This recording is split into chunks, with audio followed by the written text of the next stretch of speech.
The galactic exchange vessel Serenova hummed quietly as it broke through the upper atmosphere of a small, unremarkable planet in the Orion Arm. From the observation deck, two alien exchange students pressed their faces, or the closest approximations thereof, against the viewport. "So this is Earth," said ZYXAL, a pale, four-armed Velthrin whose translucent skin rippled with nervous bioluminescence. His companion, RR Veth, a squat, six-legged Gornak with three compound eyes, clicked his mandibles in agreement. "The professors warned us," RR Veth murmured. "They said Earth was different." ZYXAL let out a slow, whistling breath. "Deathworld Class 7. The highest classification. I thought they were being dramatic." They were not being dramatic. Their human hosts met them at the spaceport just outside what the locals called New Denver, a sprawling mountain city that clung to an elevation so absurd that ZXL's atmospheric processor immediately threw a warning alert.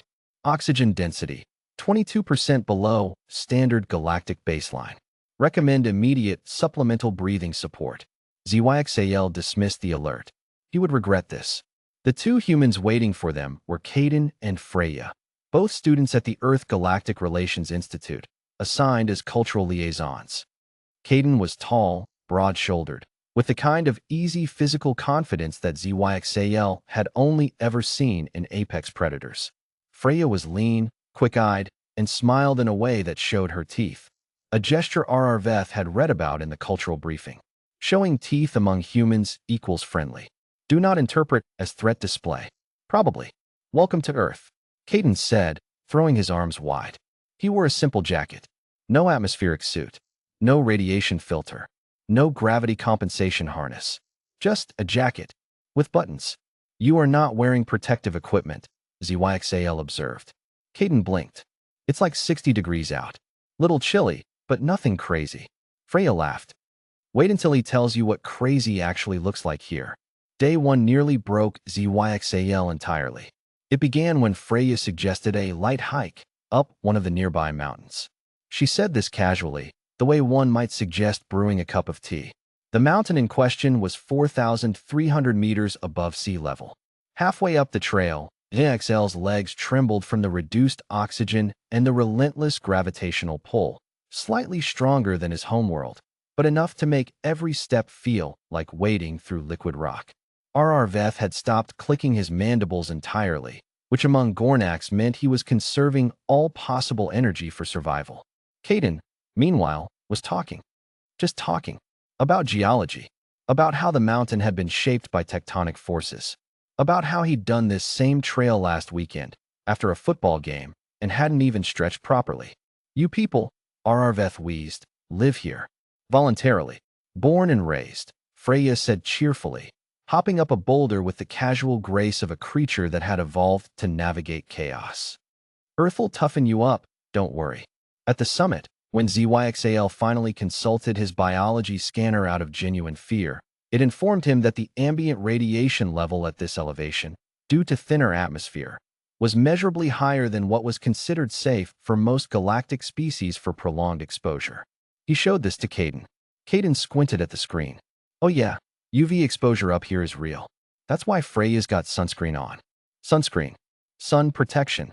It's a cream. You combat your star's radiation with cream. SPF 50, yeah? Works great. ZYXAL stared at the vast blue sky above, a sky that was actively irradiating them, and then at the two humans standing in it, unbothered, eating something called a granola bar. Day 3 introduced them to Earth's weather. It had been clear and crisp when they woke. By midday, an enormous gray wall of cloud had consumed the western horizon.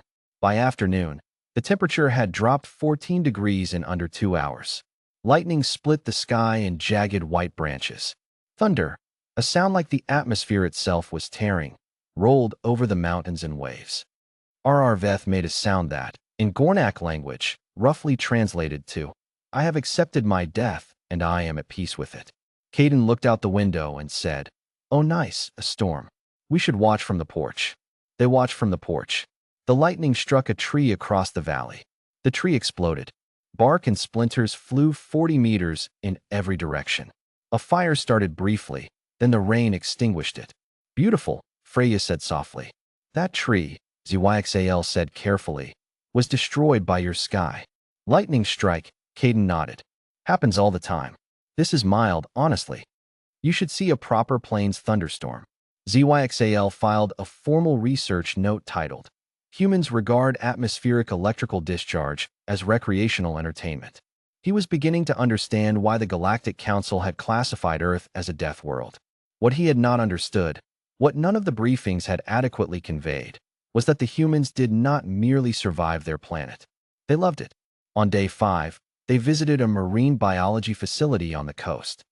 The briefing they had received on Earth's oceans had been clinical, detached, appropriately horrifying. Saline pressure environment, home to countless apex predators, unpredictable currents, biologically aggressive microfauna, tidal instability. The oceans covered 70% of the planet's surface. 70%. Freya had grown up near one of these oceans. She had swum in it regularly as a child. Were you not afraid? Arveth asked her, staring through the reinforced aquarium glass at a creature called a shark, a thing of streamlined, ancient violence that had apparently remained mostly unchanged for over 400 million years. Freya considered this. A little. The first time a big wave knocked me under, I panicked. But you learn to read the water. You learn to respect it. Respect it, ZYXAL repeated. You respect the thing that could kill you.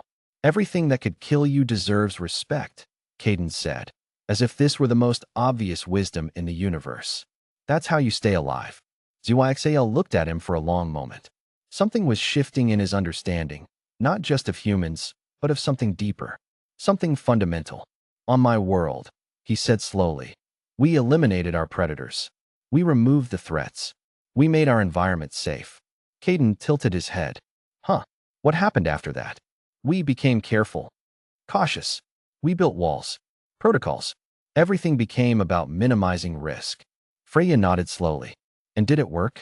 ZYXAL thought about the Velthrin homeworld, its gleaming, sterile cities, its perfectly regulated climate, its citizens who had not faced genuine danger in 2,000 years, its population who had not launched a new interstellar mission in 6 centuries because the risk calculations never resolved favorably. We stopped going anywhere, he said quietly.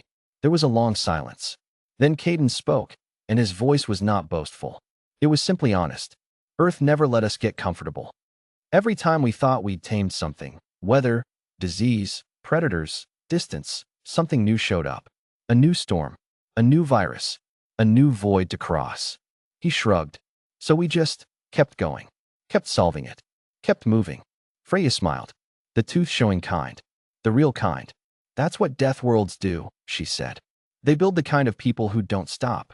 On the last night before the Serenova returned to collect them, ZYXAL sat on the porch of the lodge with his research logs spread across his datapad.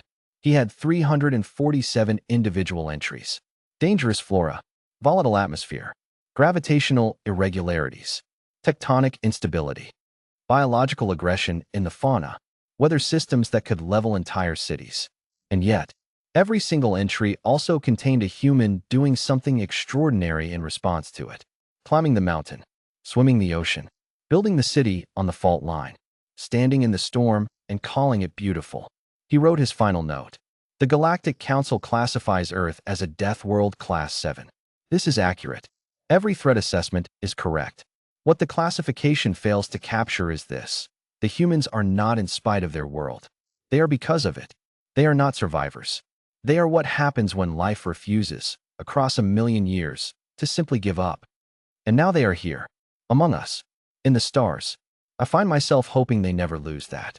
He closed the datapad as the first light of Earth's dangerous, beautiful, radiation-throwing sun crept over the mountains. Behind him, he heard Caden's voice from inside the lodge. ZYX, Arveth, you want to do one more hike before you go? There's a great trail. Only a little bit of bear territory. Arveth's mandibles clicked in the particular pattern that meant absolutely not under any circumstances. But ZYXAL, despite everything, found himself standing up. Lead the way, he said.